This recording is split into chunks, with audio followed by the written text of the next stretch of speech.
Hari ini tuan-tuan, Tun Dr. mengeluarkan satu kenyataan yang amat melucukan. Beliau mengatakan bahawa Datuk Seri Anwar ialah pakar tebuk atap. Padahal tuan-tuan, pakar sebenar yang menebuk atap ni ialah Mahathir tu. Mahathir tu sendirilah bapa kepada segala tebuk atap, dan akhirnya dia sendiri membuat satu tindakan bodoh dengan meletakkan jawatan. Kenapa dia letak jawatan tu tuan-tuan? Kerana bila dia diangkat menjadi Perdana Menteri, dia diangkat oleh kerajaan, oleh ahli parlimen 126 orang yang terdiri rata-ratanya merupakan penyokong-penyokong Pakatan Harapan. Ada warisan juga dan rakan-rakan yang lain. Tetapi beliau mengatakan bahawa Anwar lah pakar tebuk atap kerana peristiwa 16 September. Ini saya nak kena beritahu tuan-tuan. Hari di mana Tun Dr. Mahathir melancarkan usaha untuk tidak menyerahkan kursi Perdana Menteri kepada Anwar, beliau telah menggerakkan Hamzah Zainuddin, beliau telah menggerakkan Azmin Ali untuk mengadakan perbincangan perundingan dengan pihak daripada PAS dan juga pihak daripada UMNO. Memang ini berlaku tuan-tuan. Cuma ketika kawan-kawan MP PAS dan juga UMNO sampai di Istana Negara, mereka baru tahu bahawa Mahathir menipu mereka. Sebelum tu Mahathir mengatakan nak mengadakan ataupun mewujudkan sebuah kerajaan Bumiputera. Tetapi bila mereka sampai di Istana Negara, pegawai istana memberitahu bahawa Mahathir nak mewujudkan apa yang dipanggil sebagai unity government, dan dalam tu ada DAP pada ketika itu.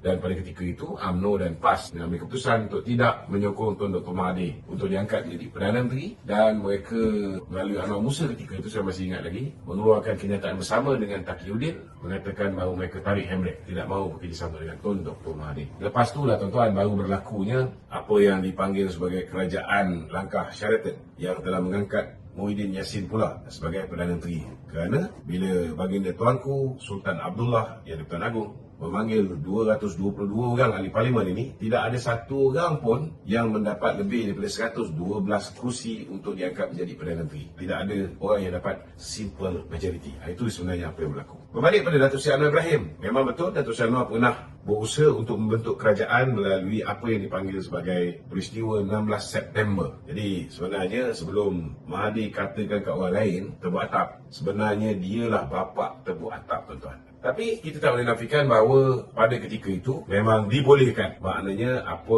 langkah yang cuba dibuat oleh Tun Dr. Mahathir memang dari segi undang-undang boleh. Langkah yang berlaku untuk mendapatkan SD baik oleh pemimpin-pemimpin yang bersekutu dengan Mahathir, baik oleh Datuk Seri Anwar Ibrahim pada 16 September memang dibolehkan pada ketika itu kerana kita belum ada apa yang dipanggil sebagai Akta Anti Lompat Parti.